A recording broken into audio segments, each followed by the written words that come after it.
Check it out, I am at Jensen International. What's Jensen International? Well, it's a company that started in 2010, and as you can see behind me, it involves Jensen Interceptors, the cars that were originally built from 1966 to 1976 for about 10 years. British-built cars with Italian-designed bodies and Chrysler engines in them, actually. But these cars are in various states of being modernized and upgraded, restored, all the rest of it. This is what Jensen International do. They have two turnkey car projects, actually three variations that they offer, or you can bring your own car and you can get them to work on it and upgrade and do the stuff here. Now, what do they do here? Well, they'll swap out the engines, the transmission, the rear axle, the brakes, the electronics. They'll even upgrade the things like the infotainment and all the mod cons that you expect in a modern car. What are they putting in these cars? Well, it's not Chrysler Motors, but they're still American hearts. They're going over to General Motors and they're putting V8 LS motors, so basically the LS motor or the LT4, so you've got the 556 horsepower engine or the 650 horsepower latest model engine with the cylinder deactivation. Now, we're here at Jensen and we want to give one of these a try, but as you can see, all of these are in various states of being built or being completed or being updated or whatever. It takes about 18 months and 3,000 man-hours to do this. Fortunately, there is one that they prepared earlier, and we're going to have a good look at that one and take that for a drive. So here we are on top of a windy hill in Burton Dasset Country Park. It's a fantastic place, really spectacular. If you want to come somewhere to see all the views, come up here. But the main view I want to see right now is this. Check it out. It's a beautiful Jensen Interceptor R in brown, perfect for the brown car guy, wouldn't you say? Now, this is an R, this is the car that they have for demos, and it is powered by an LSA motor. The ones that they have available now are LS3 to LT4. So you got the 556 horsepower up to 650 horsepower. This has got 6-speed, but most of them come with 8-speed transmissions. The whole thing is taken from GM. Basically, the only thing they do to them is they have to change the front pulley system of the car to adapt to the hydraulic drive system, but pretty much the engines are unchanged. But that's a lot of power to be putting through these cars. Originally, they came with about 330 horsepower. I think they ended production with 225, something like that. So that's a lot of power to be going through them, but they have made other changes to the car. In fact, the whole company kind of started out by making a few modifications to it, like changing the brakes and the rear axle. So the rear axle on these have been changed, the leaf springs and everything go out. There's a whole new system put in, and it's Jaguar derived. The brakes are uprated, like I said before, the interior on this particular car, on the R version, is completely bespoke. It's completely redesigned and it has all the modern electronics on it, so none of that old Lucas stuff that keeps going wrong. This is all modern. Now, how many of these do they build? They build about 4 to 5 of these a year, 4 to 6 of these a year. Like I said, they do take a while to put together, and they are totally bespoke, so it's all down to your specifications. So you can literally request any color, any spec, anything, or you could take your own car and have it modified, or you can mix and match and have different versions. You can have the bespoke dash with the other engine, etc., etc. Basically, they'll do all of that. So it's hard to put a price on these cars, but just to give you a basic indication, we're talking about 280 for that model, 350 to this model. Now, there is an FF version as well, but by dint of the FF, the all-wheel drive version of the Jensen Interceptor being a rarer, harder to source car, the price of that immediately shoots up to over £400,000. They are shipped worldwide, and in fact, they have sold across the world, including in the Middle East, and one of these actually lives in Dubai. So I'll tell you what, I can't wait to take this for a drive. I have driven Jensen Interceptors before, but it's been about 5 years, so I'm looking forward to trying this, especially with the LS motors. The ones I tried before were with Chrysler engines. Before we do that, we're going to have a quick look at the practicality, for the sake of completeness of this car review, and check out the interior, and then the all-important drive. So let's do that next.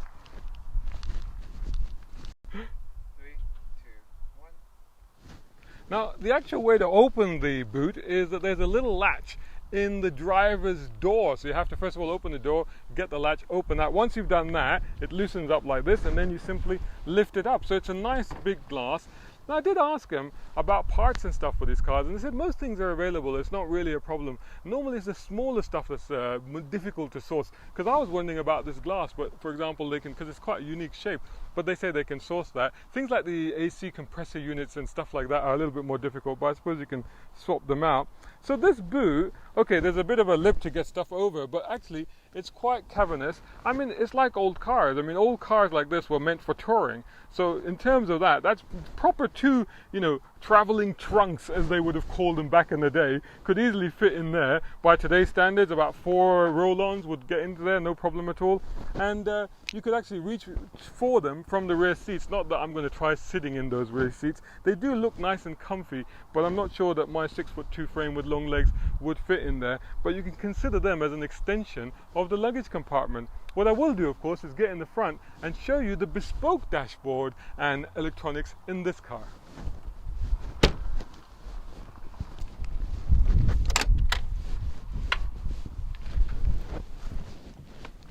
Here we are, inside the Jensen Interceptor. Ooh, nice solid stud there. And that's indicative of the kind of car this is. Big, heavy, solid.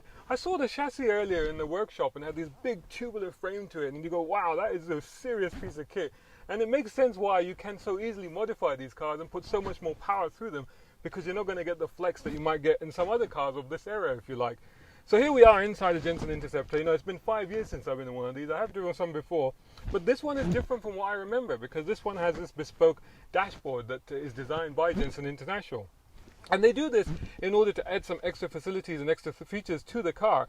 So for example, you've got these incredible, I think they must be machined alloy, toggle switches here, which look really solid and quite spectacular. There's actual plate here that gives you the PRND of the automatic gearbox. Incidentally, the gearbox top still has the V-Spec logo on there from Cadillac V. So I recognize that from Cadillac CTS-Vs that I've driven in the past and stuff like that. So the buttons over here, the toggle switches, they look monumental. They look like they should be in a tank or something, but they do quite simple stuff. So for example, these two are operating the window switches.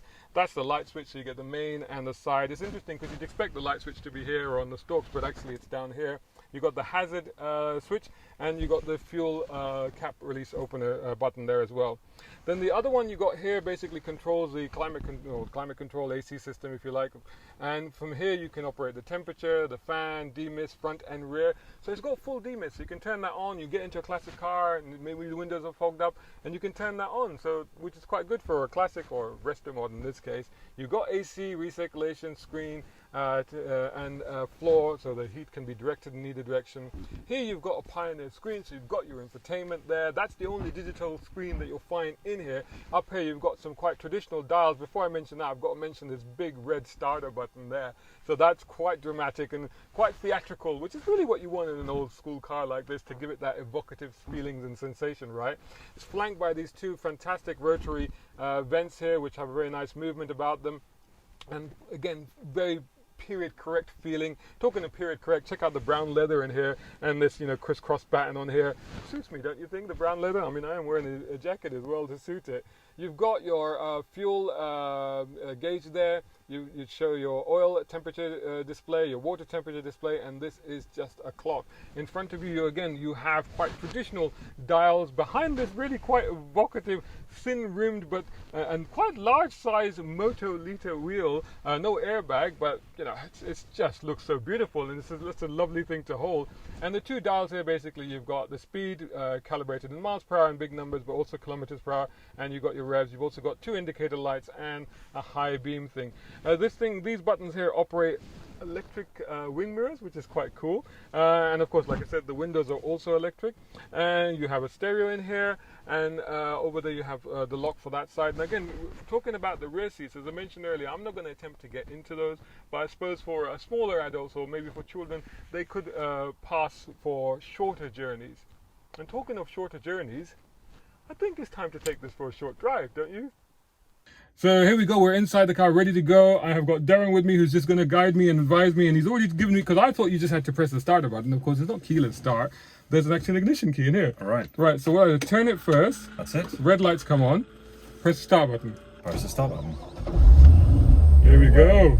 And do I have to turn that back? Not now. That's it, so this is cool. We're good to go. We're good to go, right. So this is the 6-speed transmission, that's in drive. Does it indicate that? Or no, that's it.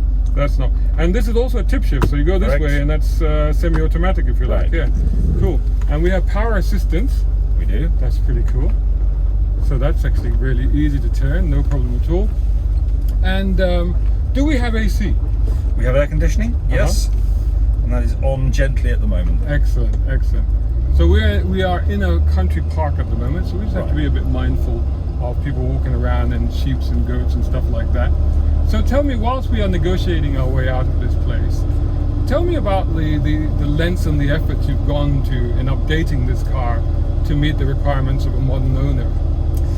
So we needed to tackle the things that made the car unreliable in period, frankly, and that means modern electrics, modern engine with proper engine management and fuel injection that's capable of coping with modern fuel. Also, obviously, upgraded brakes, which you can see. What are the brakes now? So we're running AP Racing 6-spot calipers at the front, and then Jaguar brakes at the rear. All operated with an ABS system as well.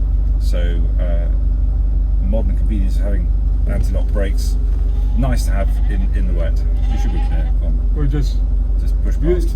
Trying to negotiate our way around a sheep that's determinedly decided that the tarmac belongs to him. Exactly. But yeah, so we have ABS brakes. ABS brakes on this car. We also have traction control. Having more than doubled the power of the car, and obviously a much more efficient drivetrain. What does it weigh? About 1,650 kilos. Wow. So we've taken about 200 kilos off its original. No. It's not light, but in this guise with 560 horsepower, it's still plenty quick enough. Yeah. And the LT4 powered cars, which have another 90 odd horsepower and 2 more gears in the box, they're even quicker still. So this actual car, this was like a development car, or this is a demonstrator? It's a demonstrator. We've been building these cars for some time now, and the initial cars retained the original black dashboard and the original architecture inside, original twin wipers and so on. So we're a much more original looking car. This has got a single wiper. This has got a single wiper because we discovered that having added more power and being able to cruise at a higher speed, that the old wipers just lift off the screen at speed. You know, I remember that. Yeah. Because I remember driving the cars I drove 5 years ago, and it did rain for a little while, and the wipers were pretty useless. Pretty useless. So by doing this, you can actually see in the rain, right up to high speeds.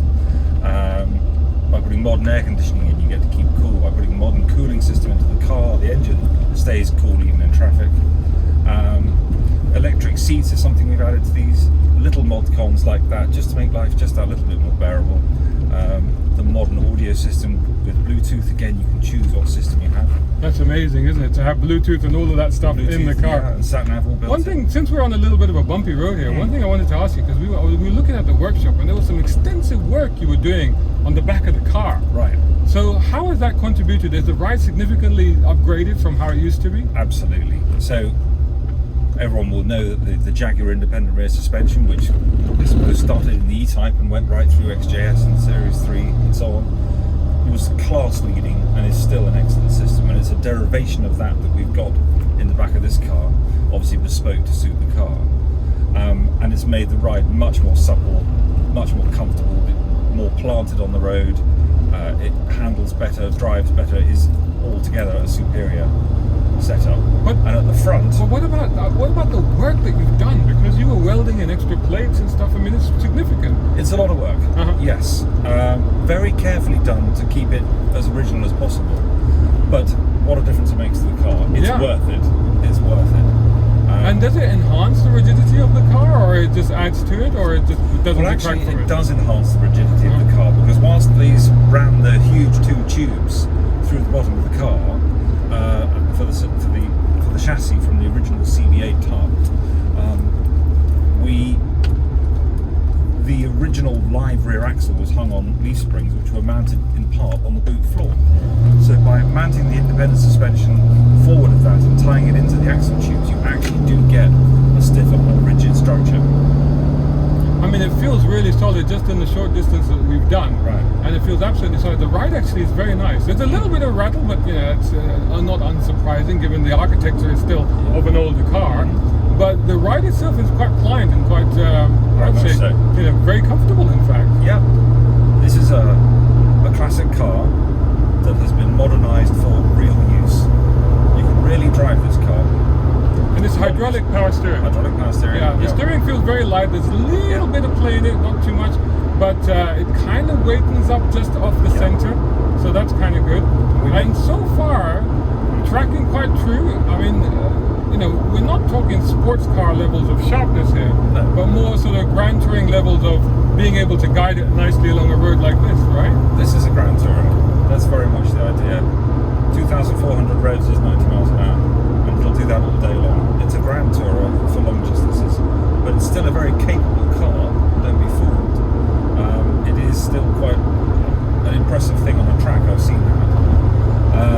But it's not overwhelming either, because this is how much horsepower are we running in this particular car? 560. 560. So for a lot of people, they'd be thinking a car that originally had 335 horsepower, Tops. yeah, 560 horsepower on this, you might be intimidated by it.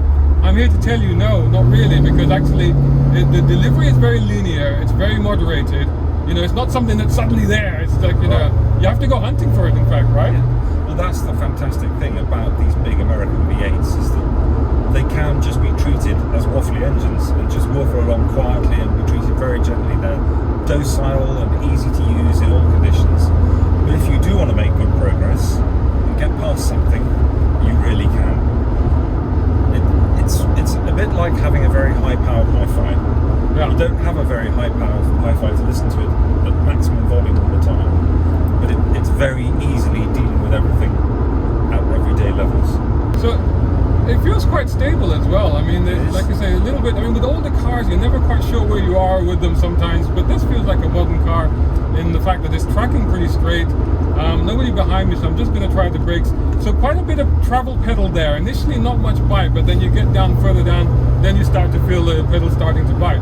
But there's a level of reassurance there. I think that there's unlike some old cars, I often say you have to radio ahead. I don't think that's the case in this. No. This thing will stop rapidly. But again, it's not excessively bitey controls. They're not coming at you. It's a very easy car to drive. You're not having to constantly be aware of ultra sharp brakes or having to rev the engine hard to get performance out of it. No, it's a very easy car to drive. So we've just gone through a series of S-bends here, and again, it's very smooth. It just holds its ground very well. It's not rolling. The body is not leaning. So is there extra stiffening in the suspension to make sure that the body control is better? That again is bespoke. This car is running standard anti-roll bars, but we do an upgraded anti-roll bar option, and obviously adjustable dampers, adjustable springs, so you can play with all of that. And if you really press on hard in a car like this, yes, you will get body roll, but that's not what it's about. There is a payoff. If you want something that's absolutely flat in the corners, it's going to be a rough ride. This isn't. But again, you're able to adjust that, aren't you? According to customer specs, Absolutely. You were mentioning earlier that you were making some height adjustments to cars and stuff for people. Right, absolutely. It's easy to do that. The power does come on strong, doesn't it? And the engine sounds fantastic. It's got that wonderful burbly noise, isn't it? There's nothing like a big V8, is there? Oh, absolutely. Boy, have I missed driving these LS motors. My favorite things about living in the Middle East. So the gear change is intact. This particular gear change came with this motor, or was Yes. Yes. Yeah. So this is the 6-speed gearbox that belongs to this motor. Again, GM, brand new, electronic control, and mated to the engine. So it's an intelligent system. Like you said, you can use this as well. You so it's can up. use tail shift. Up is plus, or Yes. Yeah. I think so. The reality is, I don't think most people will use it. I very rarely use it. The gearboxes are so good at intuiting what you want to be doing that you very rarely find you need it. Yeah. If a customer wanted paddle shifts, could you do that? It would be possible if we change the steering column. Yeah. You've got to have the hardware up the steering column to run it. But basically, it sounds like the sky is the limit, according to, if the customer wants to spend the money to have something, it can be done. At this level of car, then we're open to all ideas, and as long as it's possible within the architecture of the car and within legality, then yes, we can do it. How many of these have you delivered so far? Altogether, I think it must be nearly 50 Jensens probably, over the years, varying specifications, including FF and conversions and convertibles and all sorts. That calculates nicely to the sort of 5 a year, I suppose, since a decade or so that Jensen International has been going. That's right. And let's talk about the Middle East market. You've delivered a couple there, you said. Yes. What, have you had to make any modifications for that market, or anything unique that you've had to do for Amazingly, no. We did actually ask the question for the first customer for whom we built a car. We asked the question of General Motors, do we need to do anything specific about the cooling and HVAC? And they said, no, that is the equipment that you use is the equipment that we use in our cars. So we've got an opportunity now to open it up a little bit. Sounds fantastic, doesn't it? It does. That is really good, really evocative. Oh yeah. Sounds like this is how it should sound. Always. Exactly. But the performance is very stable, it's very solid. It's not punchy, so it's nothing that'll catch you out. Right. It's something that will build gradually and really, yeah, even through the corners, it's holding on very well. No issue at all. Getting a bit of wind noise now, not much road roar, pretty stable. But again, you know, a lot of reassurance coming through the chassis, again, not a problem. You just feel like the car is really planted. It is, of course, you know, a vehicle that has gravity on its side, let's put it that way. But really doing quite well. The steering, I won't say the steering has come alive, but it's staying faithful and quite accurate. You get past that initial play and then you know where you are with the steering. It does give you pretty good responsiveness. Again, the reassurance of the brakes on a classic car like this means that you can deploy such performance and such power and not have to worry about it a lot. We're coming up to a corner now and I know just a little dab, yeah, it's just enough to just scrub off that speed nicely, no issue at all. So it's very well set up. I must say, congratulate you guys on the work that you've done with this. Thank you. Coming back again to the Middle East, you were saying that very little had to be done to the engine, but in terms of customers, were there any requests that they asked for? I mean, I'm sure they must have asked for powerful air conditioning units.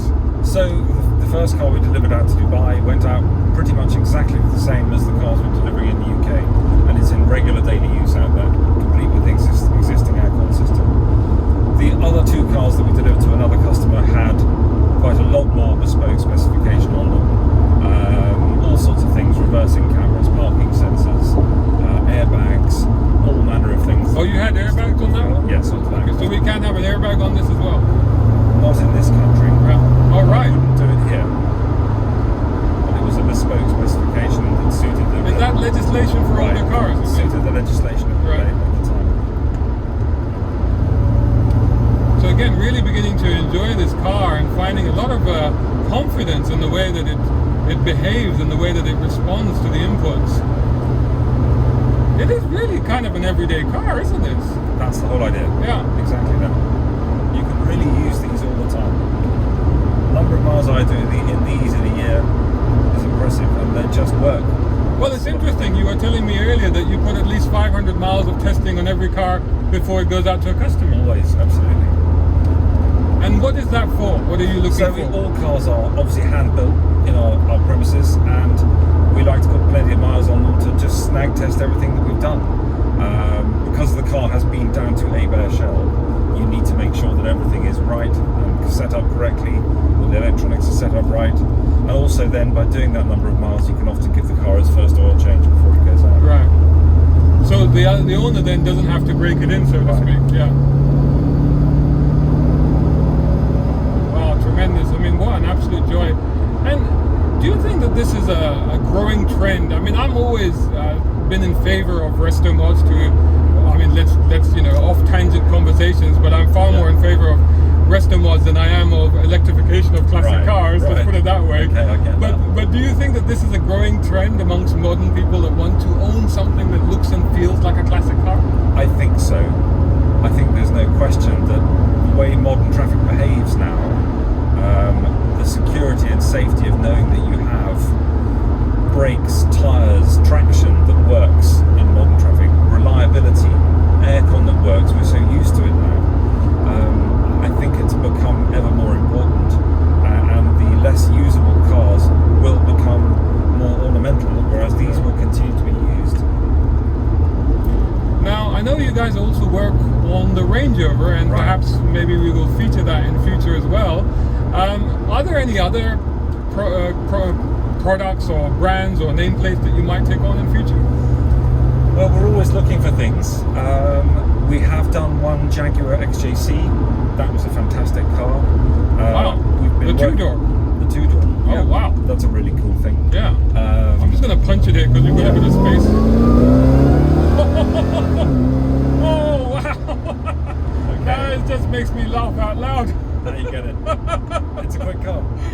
quick, but also like in that old school sense, you feel like you've been pushed back into your seat, you're holding onto the steering, and it's like it's flying off into the air. It's fantastic.